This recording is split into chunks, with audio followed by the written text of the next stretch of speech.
Hello everyone, Mark Lichtenfeld here with a state of the market full of holiday cheer. Now the year's almost over. This 2022 gave us one or two struggles. Okay, more than a few. Many stocks were down big since January 1st, so much so that some say the tech bubble burst. A key culprit? Inflation has made life not fun, but it's something that I pointed out since day one.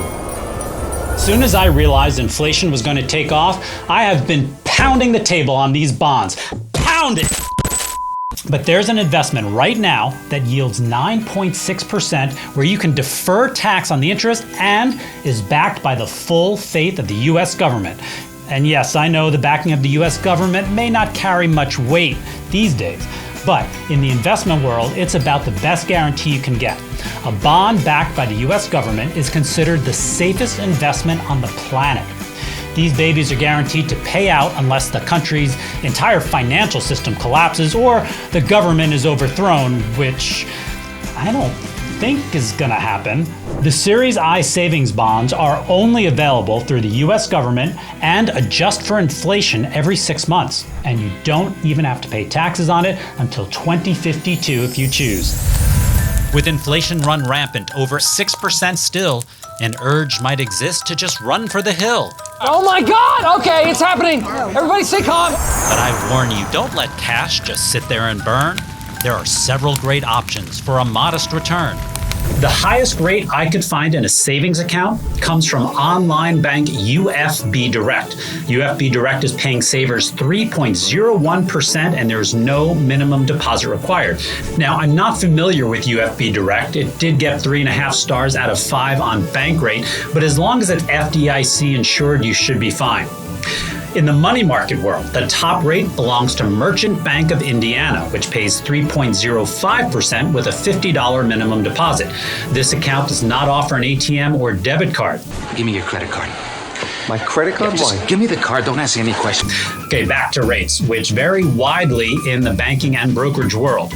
The highest I could find was at Schwab, paying an impressive 2.91%. That was followed by Vanguard at 2.79%, E-Trade at 2.75%, Robinhood with a 1.5% rate, Fidelity at 0.82%, and Ameritrade not even pretending to try to compete at 0.3%.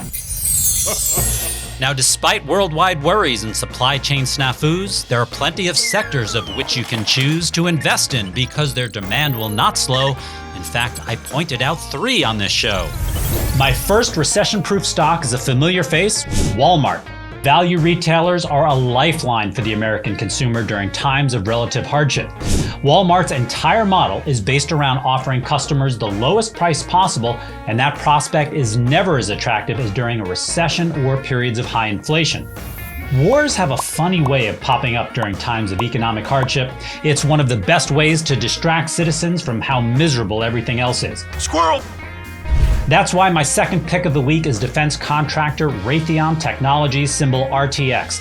Besides missiles that can vaporize you from the atmosphere, Raytheon makes defense systems, flight systems, is involved with cyber defense, spaceflight, and much more.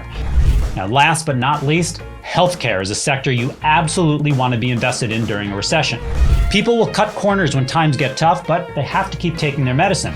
That's where pharma company GlaxoSmithKline comes in. It currently holds the rights to dozens of prescription medicines such as household names Advair, Flonase, and Levitra. Yes, that Levitra. So inflation and bears made some sell with much haste, but that's not the only market woe that we faced. Yes, the scary R word caused some gains to reverse. No, not recession, but something far worse. That frightful foe, Russia, made all the headlines as its Ukraine invasion gave me very clear signs to avoid the big short as the risk was too high, and my video warning gave advice to live by. Under the weight of a historic barrage of sanctions, the Russian economy has started to suffocate. Now, the country's currency, the ruble, has gone into a tailspin, plunging to record lows. In just 2 weeks, it's lost roughly half its value and is now valued at less than a US cent. Stocks that fall as much as these have a tendency to bounce. It's likely that at some point they will, but at what point? And will there be an opportunity to buy them cheaper before that? This is somewhat of an unprecedented situation, not just because these stocks have fallen so hard. The vacuum of international business activity will only get worse unless Putin makes an about-face and leaves Ukraine. And speaking of shorting, we learned lots of new skills as the market kept riding new valleys and hills. Whether options or bonds or stock trailing stops, there's plenty of profit despite market drops. Like reading chart patterns, but please pump the brakes as you need to avoid moving average mistakes. When the 50-day moving average crosses the 200-day moving average to the downside, it's referred to as the death cross. When it crosses to the upside, it's known as a golden cross.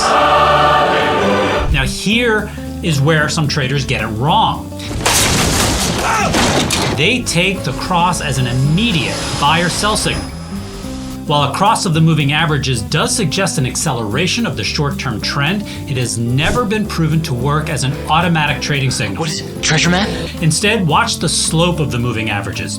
When it starts to turn up or down, that's a better indication that the trend is shifting. Each stock and its relationship with its moving average is different. So if you see a stock that constantly gets stuck at its moving average, then a breach of that moving average may be a good trading signal. But many stocks don't behave that way, so don't blindly trade a stock just because it broke through its moving average. Oh, yeah! Now, many investors want technical analysis to be an exact science. It's not. But a moving average can give you a strong indication of the short and longer term trends to help you make better decisions. In the end, there were ups and some downs and some more, but with smart speculation, you can keep yourself sure that a wealthy retirement is still in your sights as your money grows safely and rides to new heights. May your Christmas portfolio be robust and mean with a little less red and a lot more green. You'll find me next year on my new channel hub. Happy holidays from all of us here at the club. That's it for today. That's enough out of me. I'll see you all next time in 2023.